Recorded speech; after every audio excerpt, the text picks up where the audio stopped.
How should we read the values not being changed? The Donald Trump campaign is responding by saying, OK, her values show she's still a radical left-leaning Democrat. Well, that's going to be the Republican message, San Francisco liberal, right? That's what we've heard a lot about. So probably whatever she says, they're either going to say she's flip-flopping or that's not what she actually believes.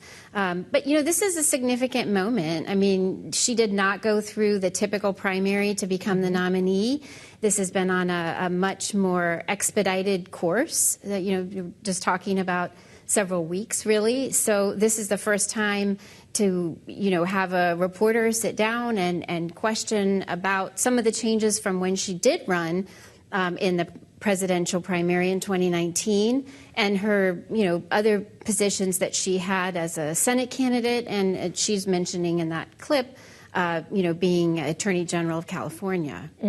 Well, of course, it's worth pointing out as this is the first interview she's doing since becoming the nominee. She's not doing it on her own. Tim Walz was there beside her for the entire conversation. Republicans have been quick to criticize that decision as well. Clearly, there is historic precedent for doing an interview of the two running mates together. We saw this in Clinton and Kaine and even Biden and Obama in 2008. But why do this when she has been facing so much criticism for not talking to press enough? Well, it is common to have the running mate, especially right after the convention or right before the convention, depending on when the running mate is named.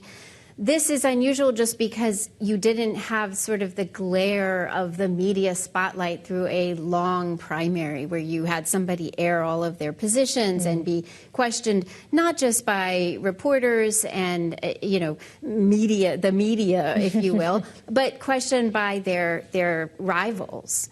And so there hasn't been that, and there hasn't been a debate. Now, we're about to get into the first debate soon. But this is really a unique opportunity. The fact that it's both of them is not particularly unusual at this time of a campaign, but it's unusual because the primary was as it was. It was a truncated period. Indeed. This is unprecedented, really, in modern American politics. It's also worth pointing out this interview was conducted or recorded while Harris and Walz are in Georgia. They're finishing up their two-day bus tour. They'll have a rally in Savannah later on this hour. And it comes at a time in which Fox News releases a poll that shows they actually are doing better in Georgia. They have Harris up by 2 points in Georgia and in Nevada, up by 1 point in Arizona. Trump still up 1 point in North Carolina. All of this is in the margin of error, Kate, but this does suggest that she has a wider map here than Joe Biden did when he left the race. That's totally clear. She does have a wider map. And I think Senate Minority Leader Mitch McConnell was talking today and said he thought what Democrats did was pretty smart because he thought Joe Biden was going to lose. And it does seem, if you believe the polling, that seems the case, that he was not doing well in a number of battleground states that Vice President Harris has picked up steam in. So that probably explains why do this bus tour through Georgia? Why try to reach maybe not necessarily red voters, but red state voters and going into red territory, red congressional districts? Yeah, it is noteworthy that they've been targeting rural areas with a high concentration of black population as well. The other thing to consider in this poll is what it reveals about the Senate races in some of these states, like in Arizona. They have Ruben Gallego up by double digits against Kari Lake. Jackie Rosen, who was seen as a more vulnerable incumbent Democratic senator in Nevada, also leading her opponent by double digits. What does that say about the down-ballot implications of the Harris candidacy? It's hard to know if this is directly related to Harris and the momentum and, also they had a good convention last week, Democrats did. So is that sort of coming off of that? But the Senate map, we want to see what's happening in Montana, where Senator John Tester is, probably in the fight for his political life. What about Ohio? It's clear this is likely to be a very close Senate next Congress as well. But it's hard to directly say, is this because of momentum from Harris? Is this enthusiasm because of Harris being atop the ticket? Perhaps it's not hurting in those Senate battlegrounds. And of course, this is a reminder that as much policy as Harris might outline in this interview tonight, there's only so much she herself could achieve if she wins. You need Congress to do a lot of these things as well. Bloomberg's Kate Ackley, thank you so much. Now, also today, National Security Advisor Jake Sullivan wrapped up a 3-day visit to China. That saw him take part in talks aimed at stabilizing the relationship between these global superpowers and sit down one-on-one with Xi Jinping. He spoke to press in Beijing. It's rare that we have the opportunity to have this kind of exchange, and given the state of the world and the need for us to responsibly manage the U.S.-China relationship, I think this is a very important meeting. Joining me now for more is Bloomberg's Nick Wadham, who leads our national security coverage. So it's not just about the exchanges that took place over the last 3 days while he was there in person in Beijing, but also about exchanges that could happen in the future, right, in terms of a phone call between Xi Jinping and Joe Biden.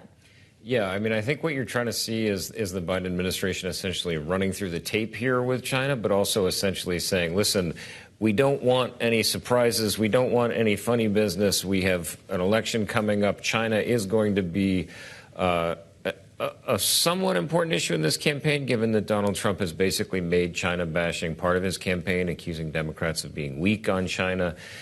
So I think what you're really seeing here is a desire to maintain steady order. Let's just keep things smooth. There were no deliverables out of this. The point was the conversation.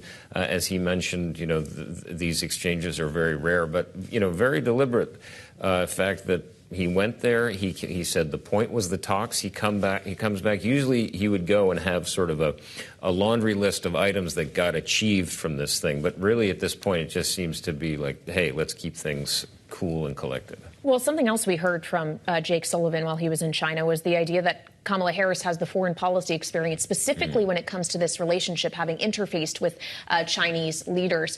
To what extent is that actually true? How has the vice president been influencing policy decisions when it comes to China and things like export controls, for example? Well, I don't think she has been. I mean, the administration has said she's been deeply in these councils. I mean, it was interesting as part of the effort to establish her sort of foreign policy credential.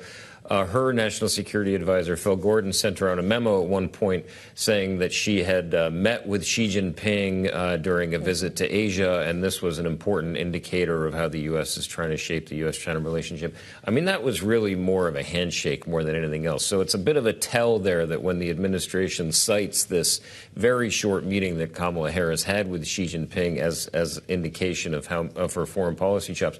I mean, listen, on the other hand, a lot of presidents have come to office or been elected having had zero interaction with China. I mean, I think the only one previously to have actually been there before they served in office was George H.W. Bush. He had been the ambassador there. So it's not like this is a particularly new thing, and she did have some of these interactions as vice president.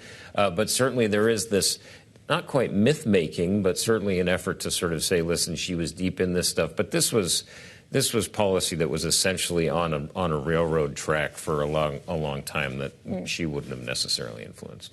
And finally, it's obviously about the U.S.-China relationship, but the U.S. is also concerned about China's relationship with others, including, for example, Russia, given the ongoing war in Ukraine. To what extent can we still expect this administration to put pressure on China in that regard, even as they seek normalcy elsewhere? Well, I mean, this has been the great tension in this administration because on the one hand, they say, listen, we now see China as essentially being an enabler, an important enabler of the Russian war in Ukraine. They have not said they're providing lethal weaponry, but they're coming up pretty darn close to that line. So they want China to cut that out. But at the same time, they really do not want to provoke another major round of tensions, especially given these two countries' economic interdependence. And, China's own economy is struggling. So, really the fear again here is no October surprises. Let's not get into any sort of round of major tension before the election and just keep things calm for the time being.